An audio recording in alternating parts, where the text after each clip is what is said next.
احمد مسعود او له طالبانو سره د مبارزې ستونزمنه لاره. د جبهه مقاومت ډلې مشر احمد مسعود ویلي دي طالبانو سره جګړه هم سخته ده او موږ نشو کولی چې په یوازې ځان له طالبانو سره جګړه وکړو. دا مهال د جبهه مقاومت مشر احمد مسعود په فرانسه کې ژوند کوي. نوموړی د دغه سفر په ترڅ کې د فرانسې د سیاسي ګوندونو له یو شمېر مشرانو او په دغه هیواد کې له میشتو افغانانو سره وکتل او د هغه په نوم د یو کتاب د چاپ په مراسمو کې ګډون وکړو.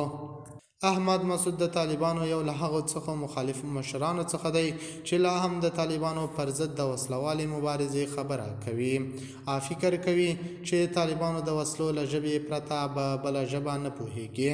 نوموړي فرانسې ته د خپل سفر پر مهال له فرانسې انټر راډیو سره مرکه وکړه او د رایو ځینو پوښتنو ته یې ځوابونه وویل.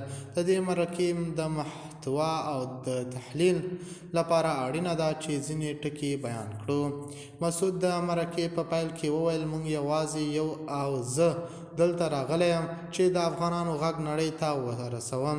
هغه ویل کله چې کابل سقوط وکړ د فرانسې سفارت له ما څخه وغوښتل چې فرانسې ته لاړ شم خو ما انکار وکړو او د خلکو ترڅنګ ودرېدم او نه مې غوښتل چې یوازې پرېږدم.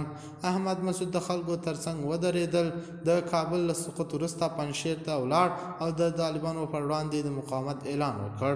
مسعود د خلکو ترڅنګ ودرېږي لکه یونیفورم اغوستی وي د طالبانو پر وړاندې جګړه وکړي.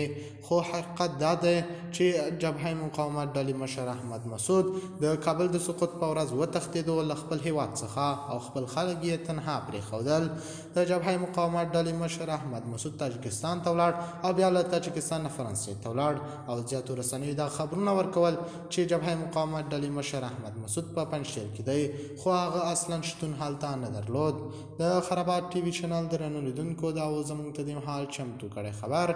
الله په امان تر بیا خیر چرې.